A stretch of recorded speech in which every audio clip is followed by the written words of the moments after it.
రాముడు ఎలా చనిపోయాడో మీకు తెలుసా?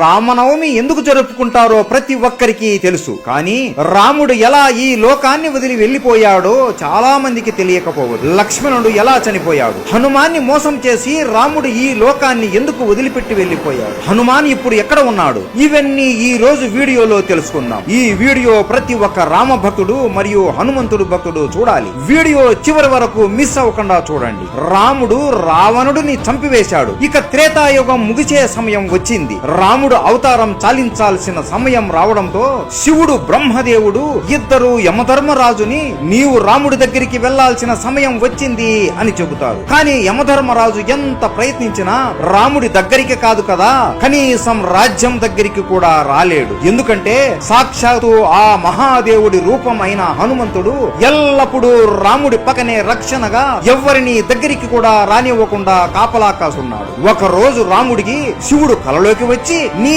అవతారం చాలించే సమయం వచ్చింది రామా, యముడు నీ రాజ్యం బయట ఎదురు చూస్తున్నాడు, కానీ నీ ప్రాణానికి హనుమాన్ అడ్డుగా ఉన్నాడు అని అంటాడు. అప్పుడు రాముడికి అంతా అర్థమయ్యి మరుసటి రోజు రాముడు సీత ఇచ్చిన తన ఉంగరాన్ని తీసుకుని ఒక రంధ్రంలోకి వేసి హనుమాన్ని పిలుస్తాడు. హనుమా, సీత ఇచ్చిన ఉంగరం పొరపాటున ఈ రంధ్రంలో పడిపోయింది, దయచేసి నువ్వు వెళ్లి నా ఉంగరాన్ని కనిపెట్టి తీసుకుని రాగలవా అని అడగగా, ప్రభు అంతేనా, దీనికి మీరు నన్ను ఇంతగా అడగాల, మీరు ఆజ్ఞాపిస్తే చాలు, నేను వెళ్లి తీసుకుని వస్తాను, అలా వెళ్లి ఇలా తీసుకుని వస్తాను ప్రభు అని అనగా హనుమాన్ తన శరీరాన్ని ఒక చీమ అంత చిన్నగా మార్చుకొని ఆ రంధ్రంలోకి దూరుతాడు. అలా వెళుతూ వెళుతూ ఆ రంధ్రం పాతాళ లోకానికి దారి తీస్తుంది. అక్కడ నాగలోకానికి రాజు అయిన నాగరాజు ఉంటాడు. ఆయన దగ్గరికి వెళ్లి నమస్కరించి, నాగరాజా, నా రాముడి ఉంగరం ఒక రంధ్రంలో పడి ఈ పాతాళ లోకానికి వచ్చింది, ఆ ఉంగరం ఎక్కడ ఉందో మీకేమైనా తెలుసా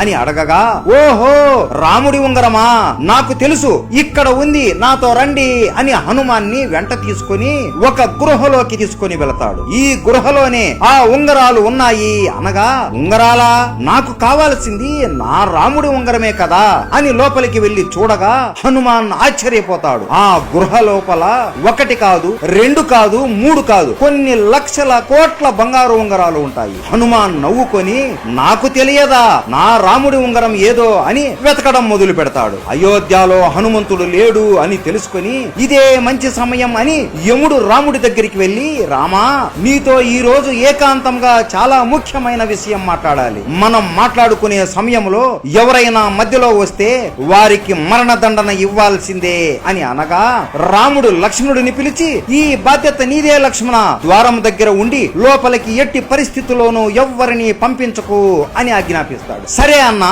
అని లక్ష్మణుడు ద్వారం దగ్గర నిలబడుకొని ఉంటాడు.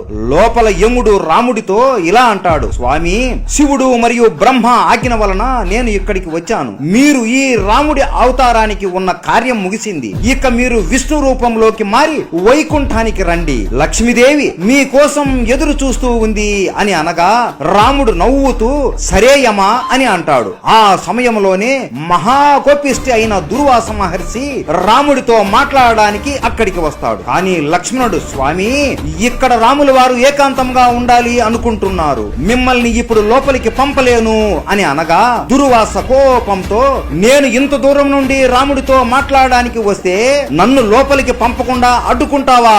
ఇప్పుడు కాని నన్ను నీవు లోపలికి పంపకపోతే అయోధ్య మొత్తాన్ని కాల్చి బూడిద చేసేస్తాను అని అంటాడు. లక్ష్మణుడికి ఏం చేయాలో అర్థం అవ్వక, ఇప్పుడు లోపలికి నేను వెళితే నాకు మాత్రమే మృత్యుదండన కలుగుతుంది, లేదంటే దుర్వాస మహర్షి మొత్తం అయోధ్యాన్ని కాల్చేస్తాడు అని ఆలోచనలో పడి అయోధ్య ప్రజలకు కాపాడడం కోసం తన ప్రాణం కూడా లెక్క చేయకుండా లోపలికి వచ్చి దుర్వాస మహర్షి వచ్చాడు అని చెబుతాడు. లక్ష్మణుడు లోపలికి రావడం చూసిన రాముడు బాధతో కృంగిపోతాడు. అయ్యో లక్ష్మణ, ఎంత పని చేశావు నువ్వు, నీకు తెలియదా లోపలికి వస్తే ఏమి జరుగుతుందో అని, ఇప్పుడు నిన్ను నేను చంపాలి అని బాధపడతాడు. రాముడికి ఏం చేయాలో తెలియక తన గురువైన వశిష్ఠ మునిని అడుగుతాడు, రామా, నువ్వు లక్ష్మణుడిని చంపనక్కరలేదు, ఎప్పుడు నీ పక్కనే ఉండే లక్ష్మణుడు నీకు దూరంగా ఉంటే అది అతనికి మరణంతోనే సమానం, కాబట్టి లక్ష్మణుడిని రాజ్య బహిష్కరణ చెయ్యి చాలు అని చెబుతాడు. ఇది లక్ష్మణుడు విని, నీకు దూరంగా ఉండడం కంటే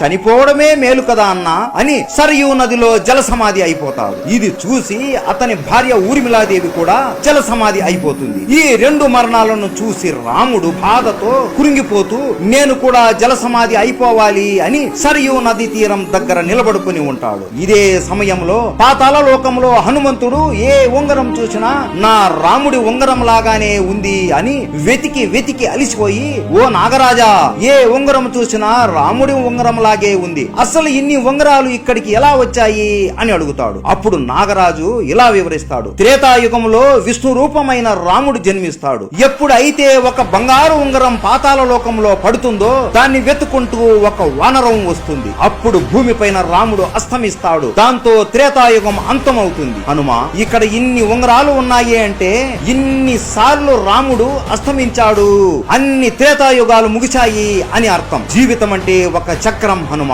ఒక చక్రం ముగిసింది అంటే ఇంకొక చోటు ప్రారంభం అవుతుంది అని. 4 యుగాలు మళ్ళీ ముగుస్తాయి, మళ్ళీ త్రేతాయుగం మొదలవుతుంది. రాముడు మళ్ళీ పుడతాడు, నువ్వు కూడా మళ్ళీ పుడతావు, ఇద్దరు కలిసి మళ్ళీ రావణుడిని హతమారుతారు అని వాసుకి అంటాడు. హనుమంతుడు ఆశ్చర్యపోతాడు. అంతలోపు అయ్యో, నా రాముడు ఇప్పుడు మరణిస్తాడా అని చేతికి దొరికిన ఉంగరాన్ని తీసుకుని వెంటనే అయోధ్యకి చేరుకుంటాడు. అయోధ్య మొత్తం వెతికినా కూడా రాముడు ఎక్కడా కనిపించడు. అలా గాలిలో ఎగురుతూ ఎగురుతూ వెతుకుతూ ఉండగా సరయూ నదిలో రాముడు జల సమాధి అయిపోతూ కనపడతాడు. వెంటనే అతి వేగంతో కిందికి వచ్చేలోపు రాముడు హనుమాన్ని చూస్తూ నదిలోకి వెళ్లిపోతాడు. ఇదంతా చూసి హనుమాన్ బాధతో గట్టిగా రామా ప్రభు అని ఏడుస్తాడు. అయ్యో, ఇదంతా నా తప్పే, నేను బుద్ధి లేని వాడిని, 1 నిమిషంలో వస్తాను అని ఇంత సమయం వృధా చేశాను, నా వల్లనే ఈ రోజు మీరు నాకు దూరం అయిపోయారు అని బాధపడుతూ ఏడుస్తూ కురింగిపోతూ ఉంటాడు. అప్పటికే రాముడు విష్ణు రూపంలోకి మారిపోయి ఉంటాడు. హనుమాన్ బాధని చూసి ప్రత్యక్షమై, హనుమా, ఇందులో నీ తప్పు ఏమీ లేదు, ఇదంతా జరగాల్సిందే, నువ్వు ఎంత చేసినా జరిగిన దానిని మార్చలేవు అని అంటాడు. ప్రభు, నేను కూడా మీతో పాటే మీ దగ్గరికి వస్తాను అని అనగా, లేదు హనుమ, నీలాంటి భక్తుడు ఈ భూమి మీద ఉండి ధర్మరక్షణ చెయ్యాలి, నువ్వు ఎప్పటికీ చిరంజీవిగా ఉండి ప్రజల్ని కాపాడుతూ ఉండు అని అంటాడు. సరే ప్రభు, మీ ఆజ్ఞ అని హనుమాన్ ఆ ఉంగరాన్ని తన వేలికి తొడుగుకొని హిమాలయాలలో రామనామాన్ని జపిస్తూ ఉంటాడు. ఇప్పటికీ కూడా మన హనుమాన్ రామనామాన్ని ఎవరు జపించినా ఆయన అనుగ్రహాన్ని మనకి ఇస్తూ మనల్ని కాపాడుతూ ఉంటాడు. ఇది రాముడు మరియు లక్ష్మణుడి మరణం వెనక ఉన్న కథ. మీలో ఎంతమందికి ఈ విషయం తెలుసు? ప్రతి ఒక్కరికి రామాయణం ఎలా ముగిసిందో తెలియాలి. ఈ వీడియో ప్రతి ఒక్క రామ భక్తుడు మరియు హనుమంతుడి భక్తుడికి షేర్ చేయండి. ప్రతి ఒక్కరికి రామనవమి శుభాకాంక్షలు. రాముడు అంటే ఇష్టం ఉంటే జై శ్రీరామ్ అని కామెంట్ చేయండి. జై శ్రీరామ్.